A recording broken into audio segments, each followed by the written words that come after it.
द्रौपदी मुर्मू को सुनते हैं। 18वीं सदी के सन्यासी विद्रोह से लेकर के 1857 के स्वाधीनता संग्राम तक गोरखपुर एक नाथ पंथ की योगी जन कल्याण और स्वाधीनता संग्राम के सूत्रधार रहे हैं। इस धरती से बाबू बंधु सिंह और राम प्रसाद बिस्मिल जैसे बलिदानियों की गाथाएं जुड़ी है। गोरखपुर से जुड़ी ऐसे महान विभूतियों को मैं सादर प्रणाम करती हूँ, नमन करती हूँ। लगभग 100 वर्ष से गीता प्रेस गोरखपुर से ने भारत के जनमानस की धर्म और संस्कृति से जुड़ी रखने का महान कार्य किया है। संस्कृत और हिंदी के अलावा अन्य अनेक भाषाएं में गीता प्रेस की प्रकाशन उपलब्ध है। ओडिया भागवत के नाम से विख्यात अति बड़ी जगन्नाथ दास द्वारा रचित भागवत महापुराण को ओडिशा के लोग बड़े सम्मान से पढ़ते हैं। ओडिया भागवत का प्रकाशन और प्रसार भी गीता प्रेस गोरखपुर द्वारा किया गया है। कल शाम को मुझे श्री गोरखनाथ जी मंदिर से में दर्शन करने का मौका मिला, पूजन करने का मौका मिला। तब वहाँ मुझे ओडिया भाषा में गीता प्रेस गोरखपुर द्वारा प्रकाशित शिव पुराण और भागवत की प्रतियां भेंट की गई है। वे पुस्तकें मेरे पास गोरखपुर की अमूल्य सौगात और स्मृति के रूप में सदैव संरक्षित होकर के रहेगा। मुझे ये जानकर बहुत प्रसन्नता हो रही है कि विगत कुछ वर्षों में गोरखपुर में इंफ्रास्ट्रक्चर का बहुत तेज गति से विकास हो रहा है। गोरखपुर इंडस्ट्रियल डेवलपमेंट अथॉरिटी यानी गीडा की गतिविधियों से बड़े पैमाने पर विस्तार हुआ है। यहाँ के टेराकोटा के कलात्मक उत्पादन देश विदेश में निरंतर और अधिक लोकप्रिय हो रही है। ऐसे अनेक उपलब्धियां से यहाँ के निवासियों में निश्चित ही नई ऊर्जा और आकांक्षाओं का संचार हो रहा है। देवी और स्वजनों, भाई और बहनों, महायोगी गुरु गोरखनाथ जैसे विलक्षण विभूति के पवित्र नाम से जुड़े इस विश्वविद्यालय में आकर उनके प्रति श्रद्धा मुझ में और अधिक प्रबल संचार हो रही है। मैं महायोगी गुरु गोरखनाथ जी की पावन स्मृति को सादर नमन करती हूँ। ये विश्वविद्यालय हमारी समृद्ध प्राचीन परंपराओं का नवनिर्मित तथा प्रभावशाली आधुनिक केंद्र है। इस विश्वविद्यालय का लोकार्पण करके मुझे बहुत प्रसन्नता हो रही है। ये लोकार्पण उत्तर प्रदेश ही नहीं अपितु पूरे देश में मेडिकल एजुकेशन और चिकित्सा सेवा के विकास में एक मील का पत्थर साबित होगा। मुझे ये जानकर खुशी हो रही है कि यहाँ उच्च स्तरीय सुविधाओं का निर्माण किया गया है। इन सुविधाओं का लाभ बड़ी संख्या में जनसामान्य को सुलभ होने लगा है। मुझे बताया गया है कि इस विश्वविद्यालय से संबद्ध लगभग 100 आयुष कॉलेज यहाँ की उत्कृष्टता से लाभान्वित हो रही है। यहाँ आयुष पद्धतियों में स्नातक से लेकर उच्चतम उपाधियों के स्तर पर भी शिक्षण एवं शोध कार्य किया जा रहा है, आगे किया जाएगा। आयुष पद्धतियों से जुड़े रोजगारपूर्वक पाठ्यक्रमों की शिक्षा भी यहाँ दी जाएगी। मुझे ये भी बताया गया है कि पारंपरिक चिकित्सा पद्धतियों को अंतर्राष्ट्रीय मानकों के अनुरूप विश्वस्तरीय और स्वीकार्य बनाने के लिए यहाँ शोध कार्यों पर विशेष बल दिया जाएगा। उत्तर प्रदेश के इस प्रथम आयुष विश्वविद्यालय की उत्कृष्ट परिकल्पना और निर्माण को दिशा एवं गति प्रदान करने के लिए मैं मुख्यमंत्री योगी आदित्यनाथ जी को बहुत बहुत धन्यवाद देती हूँ। मैं यहाँ एक बातें कहना चाहूँगी। मैं जो जनसेवा में अपने कदम बढ़ाई, मुझे कुछ लोग बताए आपको अथक सेवाधारी बनना है। अथक मीन्स जनसभा में थकना मना है। आप थक नहीं सकते, दिन रात आपको परिश्रम करना पड़ेगा। आपको निद्राजीत बनना है। मैंने बोली निद्राजीत बनने के लिए डॉक्टर कहते हैं कि आपको 6 या 8 घंटा आपको काम करना पड़ेगा,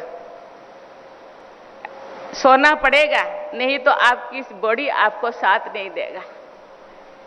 लेकिन योगी आदित्यनाथ आदरणीय मुख्यमंत्री जैसी एक जोगी लोग कहते हैं नहीं, निद्रा को जय करने के लिए आपको और अपने को सशक्त बनाने के लिए, फिजिकली और मेंटली सशक्त बनाने के लिए आपको योग करना होगा।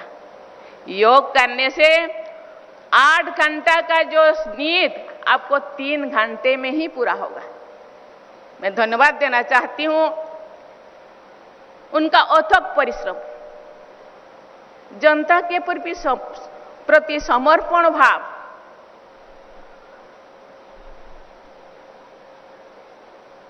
मैं आज इस एरिया में बहुत सारे इंफ्रास्ट्रक्चर सुविधाएं, चाहे स्वास्थ्य हो, चाहे शिक्षा हो, चाहे कृषि हो, हर क्षेत्रों में जनता को समर्पित है। लेकिन भाइयों बहनों, देवियों और स्वजनों, जनता के प्रतिनिधि अथक परिश्रम करते हैं, ये निद्राजीत बनते हैं, जनता के सुविधा के लिए सुख सुविधा पहुंचाते हैं। लेकिन जिन इंस्टीट्यूट को, जिन संस्था को वो बना रहे हैं, उधर के जो अधिकारी, डॉक्टर्स या नर्स, उनको भी अथक बनना है, निद्राजीत बनना है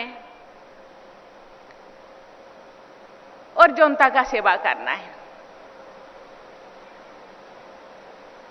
ये जिस दिन इस क्षेत्र में कदम रखने के लिए मनस्थ करते हैं, चिंतित करते हैं, उस दिन उनको डिसाइड करना होगा कि मुझे जिस क्षेत्र में कदम रखने के लिए उस दिन वो प्रॉमिस करते हैं कि मुझे अथक बनना है। लेकिन सही जिंदगी में हमको सोचना होगा, मैं सही महीने में वही काम करती हूँ जो जिस दिन में इस संस्था में काम करने के लिए मैं आई, खुद को सोचना होगा। इसीलिए मैं सभी को, जितने डॉक्टर्स, जितने नर्सेस, जितने सेवादारी को, ये आप लोग जीवन दायिनी है। जीवन जीने के लिए सुविधा जोगी जी जैसे, मंत्री जैसे, राज्यपाल जैसे संस्थाएं आपको दे देते हैं, लेकिन उस संस्था का जो प्रयोग आपके हाथों हो रही है। इसीलिए क्योंकि हम भी भाइयों बहनों और देवियों स्वजनों, हम भारत की संतान हैं, इसीलिए हम बहुत ही भाग्यशाली हैं। कहा जाता है कि भारत जोगी ऋषियों की भूमि है। कहा जाता है जोगी और उनके हम दायाद है, उत्तर पीढ़ी है।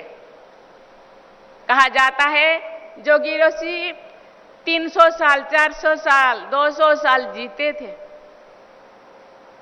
कहा जाता है ये जो शरीर पंचभूतों से तैयारी हुआ है, जल, स्थल,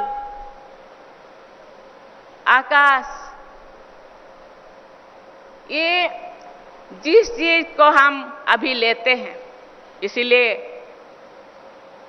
ऋषि बागभट कहते हैं, जिंदगी जीने के लिए उसको जो पूछा गया, उसको पूछते हैं कि जिंदगी स्वस्थ रखने के लिए क्या चाहिए? हितभुक, ऋतभुक और मितभुक।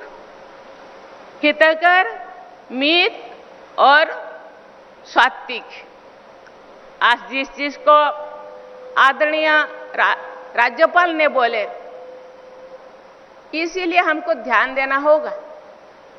आज हम लोगों के पास संसाधन है, हम लोगों के पास बहुत सारे सुविधाएं हैं, लेकिन सही मायने में हर सुविधा को हम अपने शरीर के लिए यूज करें, यूटिलाइज करें, और जो यूटिलाइज करेंगे हम लोगों का स्वास्थ्य ठीक मायने में स्वस्थ रहेगा। इसीलिए आज जो भी स्कूलें हैं, कॉलेजेस हैं, और सही है, मैं धन्यवाद देना चाहती हूँ प्रधानमंत्री नरेंद्र मोदी जी को। आज इंटरनेशनल योगा डे हो रहा है। योगा केवल एक दिन का नहीं है। मैं मानती हूँ जो योगा है, जो खेती करते हैं, जो जंगलों में काम करते हैं, जो इंडस्ट्री में जो हार्डवर्क करते हैं, उनके लिए योगा आवश्यकता नहीं है। लेकिन जो ऑफिस में काम करते हैं, जो फिजिकल वर्क बहुत कम करते हैं, उनका योगा आवश्यक है। खान पान हर चीज का जो सही परिमाण होना चाहिए। इसीलिए भारत के ओ पूर्वजों मुनि ऋषि, उनका हम दायाद कहता है, हम उत्तर पीढ़ी कहलाते हैं, तो उनका मान रखना है। आज भारत का डंका सारा विश्व में बाज रहा है, लेकिन उसी चीज को आगे बढ़ाने के लिए हम पूरा भारतवासी इस चीज को ध्यान में रखना है। हम लोगों को कहते हैं कि स्वास्थ्य ही संपदा, क्योंकि स्वास्थ्य ठीक रहेगा तो फिर भारत को आगे बढ़ाने के लिए जो हम सपना देखते हैं कि 2047 तक हम विश्व गुरु बनेंगे, विकसित भारत बनेगा, तो इसी के लिए आज से हम लोगों को प्रयास करना होगा। और इसी संस्था वो एक माध्यम होगा, और जितने भी संस्थाएं, एजुकेशन संस्थाएं हो, इंस्टीट्यूशन हो, या हेल्थ इंस्टीट्यूशन हो, या कोई भी इंस्टीट्यूशन हो, वो उसका माध्यम है, जिस चीज को यहाँ के मुख्यमंत्री और बहुत सारे मंत्रियां ये हम लोगों के लिए सुविधा दे रहे हैं। उत्तर प्रदेश राज्य सरकार के अंतर्गत संचालित सभी विश्वविद्यालय का ये सौभाग्य है कि उन्हें कुलाधिपति के रूप में राज्यपाल महोदया श्रीमती आनंदी पटेल जी का मार्गदर्शन भी मिल रहा है। देवियों और स्वजनों, आयुर्वेद, योग, प्राकृतिक चिकित्सा तथा सिद्ध जैसे भारत की पुरातन प्राणियों में समग्र और सार्थक जीवन जीने का वैज्ञानिक पद्धति बताया गया है। 100 वर्षों से भी अधिक आयु तक सभी इंद्रियों को समर्थ बनाए रखने तथा स्वावलंबी बने रहने के लिए प्राचीन जो पदार्थ ये प्रमाणित करती है कि आयुर्वेद, योग एवं प्राकृतिक चिकित्सा पर आधारित हमारी पारंपरिक जीवन शैली बहुत ही अच्छा था। उसको हम लोगों को फॉलो करना पड़ेगा। हम दवा खाने के बाद भी हम लोगों को स्वस्थ रहने के लिए उसी परंपरा को हमको फॉलो करना पड़ेगा। आयुर्वेद पर आधारित हमारी प्राचीन जीवन शैली में दिनचर्या, ऋतुचर्या और रात्रिचर्या पर बहुत ध्यान दिया जाना चाहिए। संतुलित आहार, विहार और विचार को महत्व दिया जाता था, अभी भी हमको देना चाहिए। हमारे यहाँ आरोग्य को धर्म, अर्थ, काम तथा मोक्ष की उत्तम आधारशिला माना गया है। आयुर्वेद हमारी धरती से जुड़ा हुआ है। हमारे खेतों में, हमारे जंगलों में औषधियों, वनस्पतियों और जड़ी बूटियों का खजाना आज भी मौजूद है। इन पर आधारित आसोप और अरिष्ट औषधियों की कोई एक्सपायरी डेट नहीं है। हम जो एलोपैथी दवा लेते हैं, कभी कभी उसका एक्सपायरी डेट होता है, लेकिन आयुर्वेद में कोई एक्सपायरी डेट नहीं है। इससे आयुर्वेद चिकित्सा पद्धति की आश्चर्यजनक वैज्ञानिकता का प्रमाण मिलता है। देवियों और स्वजनों, वसुधैव कुटुंबकम की सर्वसमावेशी एवं उपयोगी दृष्टि के आधार पर हमने विदेश में उत्पन्न हुई चिकित्सा पद्धतियों को भी आयुष पद्धतियों में शामिल किया है। आज यूनान तथा मध्य एशिया के देशों में यूनानी चिकित्सा पद्धति का उतना उपयोग नहीं होता है जितना कि भारत में होता है। जर्मनी में विकसित हुई होम्योपैथी चिकित्सा को हमारी देश ने पूरी तरह अपना लिया है। वर्ष 2014 में केंद्र सरकार ने तथा वर्ष 2017 से उत्तर प्रदेश सरकार ने आयुष विभागों की स्थापना करके देश विदेश की इन सभी उपयोगी पद्धतियों के नई ऊर्जा के साथ प्रोत्साहित किया है। ये प्रोत्साहन निरंतर आगे बढ़ रहा है। इस विश्वविद्यालय का ये लोकार्पण समारोह आयुष पद्धतियों के पुनर्जागरण का एक महत्वपूर्ण उत्सव है। आयुष में समाहित आयुर्वेद, योग और सिद्ध पद्धतियां विश्व समुदाय को भारत की अनमोल सौगात है। आयुर्वेद का जनक भगवान धन्वंतरि को माना जाता है। चरक को काय चिकित्सा का एक सुश्रुत को शिल्प चिकित्सा का प्रवर्तक जाना जाता है। बागभट जैसे आयुर्वेदाचार्य ने मानव कल्याण के लिए प्रचुर ज्ञान राशि का सृजन किया है। विद्वानों की मान्यता है कि नाथ परंपरा के रोगियों ने चिकित्सा के लिए खनिजों और धातुओं पर आधारित भस्म के प्रभावी और सर्वथा सुरक्षित ये प्रयोग किए थे। हठ योग की प्रतिष्ठा करके महायोगी गोरखनाथ ने राष्ट्र के समग्र पुनर्जागरण को कार्य किया है। उसका प्रभाव अद्वितीय भी है। योग के क्षेत्र में गुरु गोरखनाथ की महानता को समझाने के लिए गोस्वामी तुलसीदास जी ने कहा था, गोरख जगाए जग, अर्थात गुरु गोरखनाथ ने योग की परंपरा को फिर से जगाया था।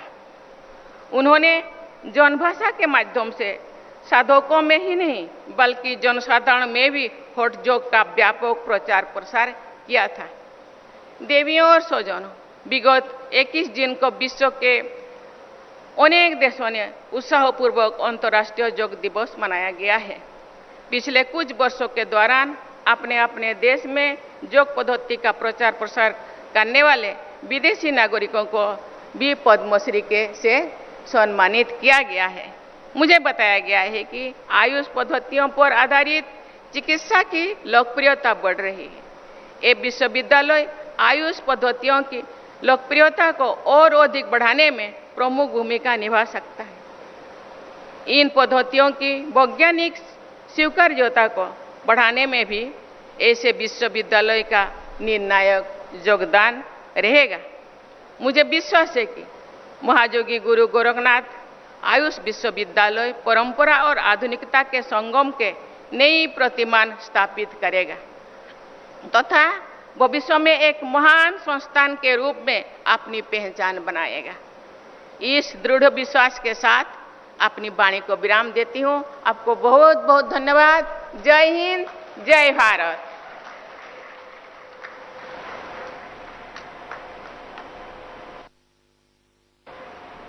आकाश भर अशेष प्रणाम महोदया। आप सभी अपने स्थान पर राष्ट्र संबोधित किया है। उन्होंने रुद्राक्ष का पौधा भी लगाया और देश के विजन को लेकर, यूपी के विजन को लेकर, भारतीय संस्कृति और सभ्यता के जो स्तंभ रहे हैं, जो आधार रहा है, उसके बारे में उन्होंने विस्तार से समझाया। और उन्होंने कहा स्वस्थ रहने के लिए योग करें। आयुष विश्वविद्यालय का उद्घाटन किया और इस दौरान आयुर्वेद पर बल देते हुए उन्होंने बताया कि किस तरह पौराणिक समय से इसका लाभ लोग ले रहे हैं और आज के समय में भी ये सबके लिए कितना लाभदायक है। आप देख रहे हैं न्यूज़ 18 उत्तर प्रदेश उत्तराखंड।